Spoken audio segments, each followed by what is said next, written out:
करते थे। वह बादल चाहे 2 दिन, चाहे 1 महीना, चाहे वर्ष भर जब तक निवास पर ठहरा रहता, तब तक इस्राएली अपने डेरों में रहते, प्रस्थान नहीं करते थे। और जब वह उठ जाता, तब वह प्रस्थान करते थे। यहोवा की आज्ञा से वह अपने डेरे खड़े करते, यहोवा ही की आज्ञा से वह प्रस्थान करते थे।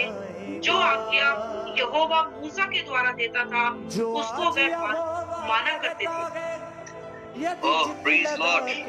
कुछ लोगों की समझ में नहीं आया होगा, कुछ लोगों की बहुत अच्छी तरह से समझ में आ रहा होगा, और ये हमारे रोजमर्रा की जिंदगी को दर्शाएगा।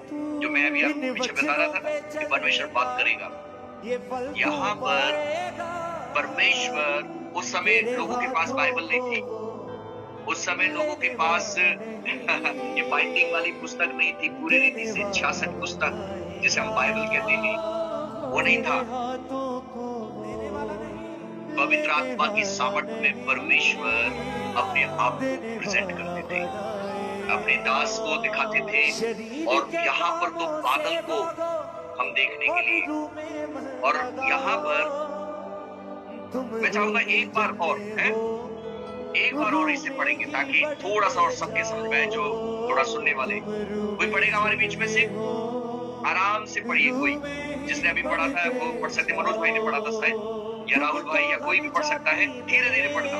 यस, पढ़िए। तुमको हर जाति में फिर श्रेष्ठ ठहराएगा। कोई भी एक जन 15 से पढ़ना है। 15 से। जिस दिन निवास, जो साक्षी का तंबू भी कहलाता है, खड़ा किया गया, उस दिन बादल उस पर छा गया, और संध्या को वह निवास पर आग सा दिखाई दिया, और भोर तक दिखाई देता रहा। नित्य ऐसा ही हुआ करता था, अर्थात दिन को बादल छाया रहता और रात को आग दिखाई देती थी। और जब वह बादल तंबू पर से उठ जाता, तब इजरायली प्रस्थान करते थे, और जिस स्थान पर बादल ठहर जाता, वहीं इजरायली अपने डेरे खड़े करते थे। यहोवा की आज्ञा से इजरायली प्रस्थान करते थे, और यहोवा ही की आज्ञा से वे डेरे खड़े भी करते थे। और जितने दिन तक वह बादल निवास पर ठहरा रहता, उतने दिन तक वे डेरे डाले पड़े रहते थे। जब बादल बहुत दिन निवास पर छाया रहता, तब भी इजरायली यहोवा की आज्ञा मानते और प्रस्थान नहीं करते थे। कभी कभी वह बादल थोड़े ही दिन तक निवास पर रहता, और तब भी वे यहोवा की आज्ञा से डेरे डाले पड़े रहते थे, और फिर यहोवा की आज्ञा ही से वे प्रस्थान करते थे। और कभी कभी बादल केवल संध्या से भोर तक रहता, और जब वह भोर को उड़ जाता था, तब वे प्रस्थान करते थे। और यदि वह रात दिन बराबर रहता, तो जब बादल उठ जाता, तब ही वे प्रस्थान करते थे। वह बादल चाहे 2 दिन, चाहे 1 महीना, चाहे साल भर, जब तक निवास पर ठहरा रहता, तब तक इजरायली अपने डेरे में रहते और प्रस्थान नहीं करते थे। परंतु जब वह उठ जाता था, तब वे प्रस्थान करते थे। यहोवा की आज्ञा से वे अपने डेरे खड़े करते, और यहोवा ही की आज्ञा से वे प्रस्थान करते थे। जो आज्ञा यहोवा मूसा के द्वारा देता था, उनको वो माना करते थे। आमेन, हालेलुया, ओह प्रेज गॉड। जब मैं अपने आप को देख रहा था इस चीज को, और जब मैं इस चीज को अपने ऊपर ले रहा था, अपनी लाइफ में, इसे आज सुबह की बात बता रहा हूँ।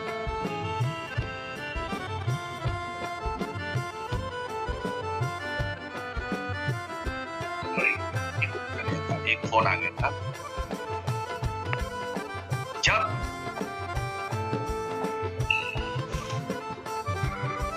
एक फोन आ गया था।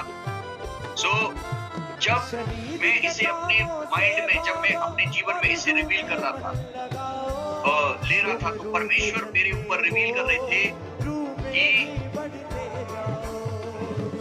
परमेश्वर। और मैं अपने आप को डेडिकेट कर रहा था, समर्पण कर रहा था अपने आप को पूरी रीति से, प्रभु let lead me by your Holy Spirit. आज जो बादल है हमारे ऊपर, वो परमेश्वर का हाथ रूपी पवित्र आत्मा है। आज पवित्र आत्मा के चलाए चलने वाले लोग, जैसा पवित्र आत्मा की आवाज हम सुनेंगे, तब हम आशीषित होंगे, तब हम परमेश्वर के उस राज्य की बातों को, उस घनिष्ठ बातों को समझ पाएंगे। वो बादल के रूप में आज पवित्र आत्मा हमारे ऊपर है, हमें, हमारे साथ एक फ्रेंड की तरह, एक दोस्त की तरह, एक बादल के समान, एक आग के खंभे के समान वो हमारे साथ रहता है, एक आग के समान। आमीन, हालेलुया। और इस चीज को अपने अंदर पूरा फील करें। ये एक डेडिकेशन को दर्शाता है। ये चैप्टर और ये खासतौर से आयत 15 से 23 आयत तक जब आप देखेंगे, एक व्यक्ति को, खासतौर से उस डेरे को, हाउ टू लीड, कैसे परमेश्वर उसे लीड कर रहा था और कैसे लोग परमेश्वर की और परमेश्वर की दास की आज्ञा मान रहे थे। ये छोटी बात नहीं थी। याद रखें, अग्नि का खंभा और बादल का खंभा, रात में अग्नि का खंभा, दिन में बादल का खंभा। भोर होते जैसे जैसे नित्य ऐसा ही होता था, दिन को बादल का और रात को अग्नि का खंभा के रूप में छाया किया करता था। जब बादल निवास स्थान पर से उड़ जाता था, तब इस्राएली प्रस्थान करते थे, और जिस स्थान पर बादल ठहर जाता था, इस्राएली डेरे डालते थे। अब इसको थोड़ा सा अपने मन में सोचिए, अगर 2 दिन के लिए भी डेरे डले तो 2 दिन, मतलब बादल रुक गया तो 2 दिन के लिए वहां पर रुक गए इस्राएली लोग, प्रभु के लोग वहीं पर रुक जाते थे। और इतनी भीड़ थी, इतने लोग थे, वो कैसे, अपने आप को समझ लो, उनका टेंट गाड़ने में ही, उनके चूल्हे तैयार करने में ही, पहले तो स्टोव वाला या कोई चीज नहीं था, सोचिए लकड़ी वाला चूल्हा बनाना पड़ता होगा, सिस्टम करना पड़ता होगा, और वो 2 दिन के लिए रुकना है और फिर खाना बनाना है, सब कुछ करना है, और फिर वो इंतजार करते थे जैसे ही बादल चलेगा वैसे हमें जाना पड़ेगा। चाहे वो 2 दिन के लिए हो, चाहे वो 1 हफ्ते के लिए हो, चाहे वो 1 साल के लिए हो। समझ पा रहे? यहाँ पर दे आर प्रिपेयर्ड, वो प्रिपेयर थे अपने हृदय में, अपने माइंड में, वो डेडिकेट थे, वो समर्पित थे पूरी रीति से कि जैसे ही बादल हमें आगे कुछ कराएगा हम तैयार हो जाएंगे। मतलब हमारा कुछ परमानेंट नहीं है, हम परमानेंट यहाँ के खूंटा गाड़ कर नहीं रख देंगे। समझ पा रहे कि हम यहीं पे रह जाएंगे। कुछ लोग थे जो गुड़गुड़ाने वाले थे, हम उनकी बात नहीं कर रहे। We are talking, we are learning, हम आत्मा की बात, अंदर की बात, गहरी बातों को समझने की कोशिश करेंगे। तो वो ऐसे लोग थे, मतलब उस आज्ञा के अनुसार उस बादल को देख के चलने वाले। ये उस चीज को दर्शा रहा है। आप पर्सनल इसे पढ़ना रात को बैठकर, वो पूरी रीति से डिपेंड हो गए थे। वो ऐसा नहीं था कि हम नहीं जाएंगे, हम नहीं करेंगे, ऐसा कुछ करके। यहाँ पर तो इस चीज को दर्शा रहा है, वो परमेश्वर के पूरी रीति से उन्होंने सोच और विचार से परमेश्वर को समर्पण कर दिया था अपना जीवन, और वो जैसे बादल चलता था वो चलते थे। तो यहाँ पर सोचिए, आज रोजमर्रा की जिंदगी को देखिए। अगर जो किराएदार हैं, जो किराए पे रहते हैं दिनों में, अगर कुछ हमारे साथ जुड़े हुए हैं, मेरे पास भी अनुभव है किराए पे रहने का है। हम देहरादून में भी 6 महीने किराए पे रहे और यहाँ पर 6 साल हम किराए पे रहे, हमें मालूम है। सोचिए, अगर आप जल्दी से कोई कहे कमरा खाली करो भैया 1 महीने का समय दे दो, 2 महीने का समय दे दो, और फिर दूसरे महीने में कमरा खाली करना है, फिर तीसरे महीने में, सोचिए, चलो 1 साल में कई बार हेडक होगा कि नहीं होगा। परिवार के साथ वो चीजों को ले जाने के साथ अलग चीजों को इकट्ठा करना, जैसे तैसे तो चूल्हा बनाया है और चूल्हे को सूखने में ही इतना टाइम लग गया, और प्रभु का बादल आया, आगे चलना है। सोचिए, they are not depend on their, है ना, material things पे डिपेंड नहीं थे, they are depend, fully depend living God, वो पूरी रीति से परमेश्वर पे डिपेंड हो गए थे। आज ज्यादा कुछ ना कहते हुए पवित्र आत्मा आपको और बताएगा। हमको बादल अर्थात पवित्र आत्मा वचन आवाज जब हम सुने, कैसे हमारे जीवन को सरवाइव करना है, कैसे करना है हमें आगे अपने जीवन को, पवित्र आत्मा में कैसे चलना है हमें, कैसे पवित्र आत्मा हमें लेके चलेगा, वो मैं विश्वास दिलाता हूँ। अगर आप अपने आप को पूरी रीति से पवित्र आत्मा की आवाज को सुनने के लिए, वचन की आवाज को सुनने के लिए, प्रभु आपसे बातचीत करेंगे, प्रभु आपको सिखाएंगे, प्रभु आपको बताएंगे, एक बड़ा दर्शन दिखाएंगे, एक बड़ा टारगेट दिखाएंगे। वो पवित्र आत्मा हर एक किसी को लीड करना चाहता है। वो आग का खंभा हर एक किसी पे प्रकट होना चाहता है। वो आग का खंभा, वो बादल वो सब पर प्रकट होना चाहता है। बस जरूरत है अपने विवेक को शुद्ध करके उसके अधीन हो जाना, उसके बलवंत हाथों के नीचे दीन हो जाना। मैं यकीन दिला रहा हूँ, मन्ना खिलाने वाला, पतीला खिलाने वाला, पानी पिलाने वाला वो परमेश्वर है जो पैरों में से जूती पुरानी नहीं हुई, कपड़े पुराने नहीं हुए। वो परमेश्वर है आज वो खिलाने वाला, पिलाने वाला, चलाने वाला, संभालने वाला वो परमेश्वर है हमारा। मेरे जीजो, यहाँ पर इस चीज से जैसे जैसे चाहे बादल 2 दिन रुक जाए या 1 माह रुक जाए या 1 वर्ष रुक जाए, इस्राएली डेरा डालते थे और प्रस्थान नहीं करते थे, डेरा डालते थे और प्रस्थान नहीं करते थे आगे। आज कभी कभी सोचिए, पवित्र आत्मा कह रहा है 1 रात ऑनलाइन प्रे करेंगे, आ जाइए चर्च में सब। अरे भैया नींद आ रही है, प्रभु की आवाज को, प्रभु के दास की आवाज, क्या प्रभु की आवाज को सुनना नहीं है। आज ये कंडीशन है बहुत से चर्चों की, एक कंडीशन है विश्वासियों की। एक आवाज आ रही है, तैयारी करो, उपवास की प्रार्थना करेंगे हम 3 दिन के लिए या 2 दिन के लिए। ये आप तो दावत है हमारी, कल तो हमारी वहां दावत है, या घर में ही कोई रिश्तेदार आ रहे हैं, कैसे आवाज को सुन ले।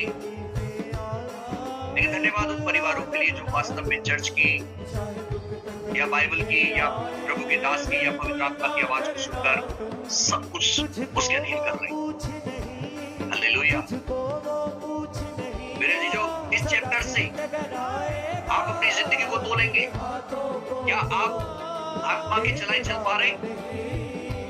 और याद रखें, ये वचन बार बार आप सुनते, लेकिन गहराई में जाना इस चीज को, जितने भी लोग आत्मा की चलाए चलते हैं वही पवित्र आत्मा में परमेश्वर की सत्ता, उन पे ही छाप लगाएगा परमेश्वर।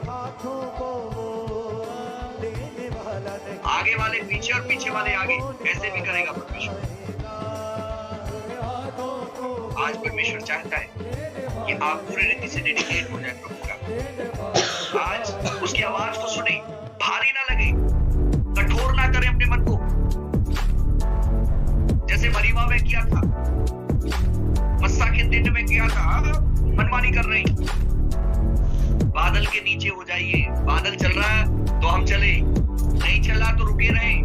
मारे अपनी इच्छाओं को, मारे अपनी हॉबीज को, मारे अपनी जो अंदर की जो ये ना शारीरिक पाप का जो शरीर कितनी बार उत्तेजित होता है, मारे उन्हें।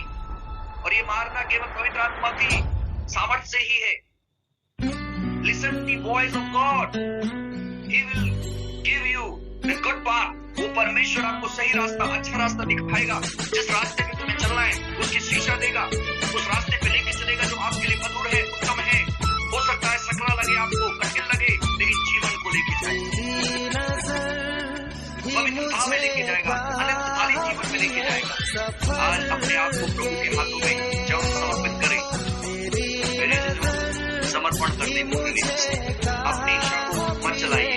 प्रभु आप इस्तेमाल, प्रभु एक अलग तरह से इस्तेमाल करेगा, आपको अलग तरह से इस्तेमाल करेगा, आपकी फैमिली को अलग तरह से इस्तेमाल करेगा, आपके बच्चों को अलग तरह से इस्तेमाल करेगा, आपके पति और पत्नी को अलग तरह से इस्तेमाल करेगा। परमेश्वर को दे दें अपने जीवन को। हालेलुया। तब देखिए आपके जीवन में, तब देखिए आपके जीवन में किस तरह से परमेश्वर का आत्मा काम करेगा। आज हमारी ये प्रार्थना हो कि प्रभु आपका बादल का खंभा, आपका खंभा और आपका बादल हमारे ऊपर पवित्र आत्मा में मंडरा पाए, ताकि हम उसकी आवाज को सुने, आज्ञाकारी बन जाए हम। और जब भी आवाज लगे, समाज को